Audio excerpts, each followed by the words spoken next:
Hello and नमस्ते, स्वागत छ यहाँहरूलाई मेरो सानो ब्लगमा।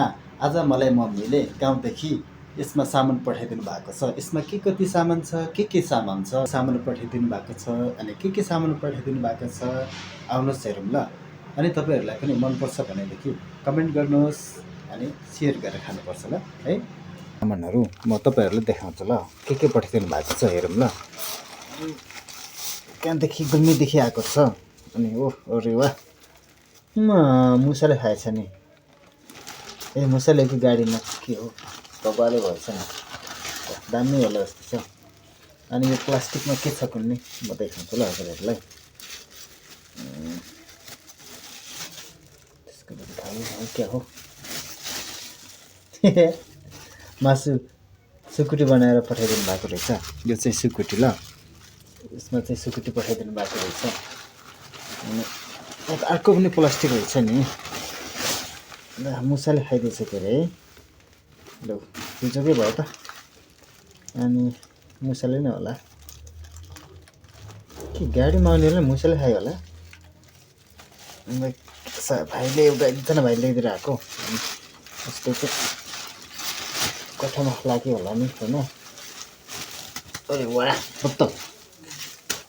बोतलमा घिउ पठाइदिनु भएको छ होला सायद है। घिउ हो वेस नाइस।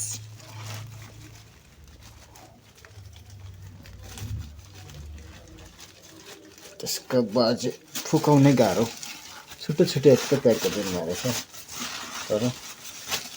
अरे वाह, ए घिउ चाहिँ गाउँको लोकल अर्ग्यानिक घिउ ल। यो फान्टाको बोतलमा पठाइदिनु भएको रहेछ। घिउ पठाइदिनु भएको है, घिउ सुकुटी घिउ। अनि तर यो चाहिँ कोठामा खाइदिएछ क्या हो मुसाले। अनि अर्को पनि छ त, ओ कोदाको पिठो। अनि ए माछा पठाइदिनु भएको रहेछ, सुकेको माछा प्लास्टिकमा हालेर पठाइदिनु भएको रहेछ है। सुकेको माछा प्लास्टिकमा हालेर पठाइदिनु भएको रहेछ। यसलाई पनि अलिकति मसाज गरिदिएछ के अरे, केले हो मुसाले लाग्दैछ के अरे कोठाबाट।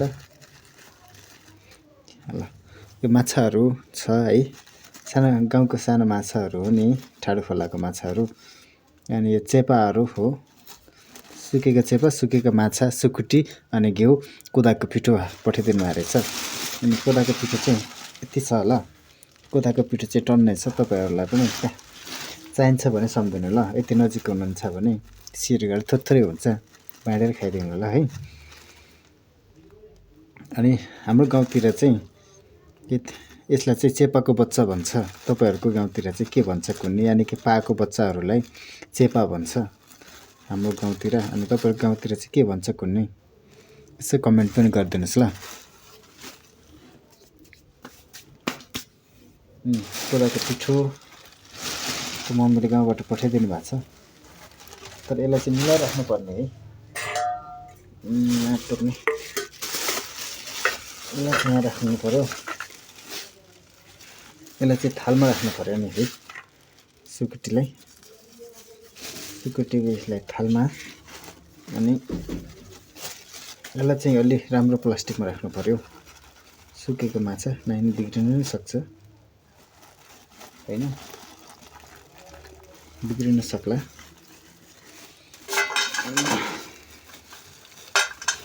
मम्मीले मलाई यति धेरै सामानहरू घरदेखि पठाइदिनु भएको छ, तपाईँलाई उहाँलाई धेरै धन्यवाद ल। बस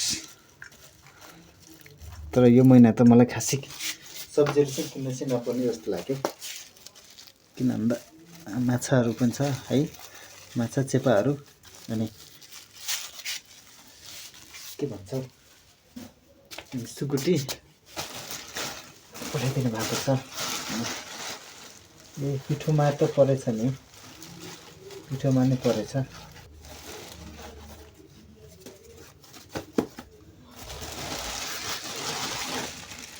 तर यो चाहिँ काम लाग्दैन होला हौ यो प्लास्टिक त।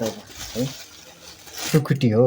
अनि गाउँको सुकुटी पठाइदिनु भएको छ, फ्राई गरेर पठाइदिनु भएको रहेछ। अनि पिठो लागेर चाहिँ ड्राई भएको छ। अनि यो चाहिँ हाम्रो माछा अनि चेपाको बच्चाहरू हो। अनि यो चाहिँ चेपा भन्दा चाहिँ ठाउँ अनि भूगोल अनुसार पनि नाम फरक हुनसक्छ। अनि यो चाहिँ के भन्छ पाको बच्चाहरू हो। अनि सुकाएर पठाइदिनु भएको छ। अनि यो चाहिँ हाम्रो अर्ग्यानिक भैँसीको के हो फान्टाको बोतलमा पठाइदिनु भएको छ। अनि मेरो घरमा पनि दुनो भैँसी छ। अनि त्यसको चाहिँ दुध र घिउ पठाइदिनु भएको छ। अनि यो चाहिँ मलाई कोदाको पिठो पठाइदिनु भएको छ। कोदाको पिठो चाहिँ मलाई मनपर्ने भएर मलाई चाहिँ पठाइदिनु भएको छ। मलाई चाहिँ कोदाको पिठोको ढिँडो चाहिँ निकै मनपर्छ। अनि मलाई चाहिँ पठाइदिनु भएको छ। विशेष गरी हाम्रो गाउँमा चाहिँ कोदो, मकै, गहुँ आदि चाहिँ हुन्छ।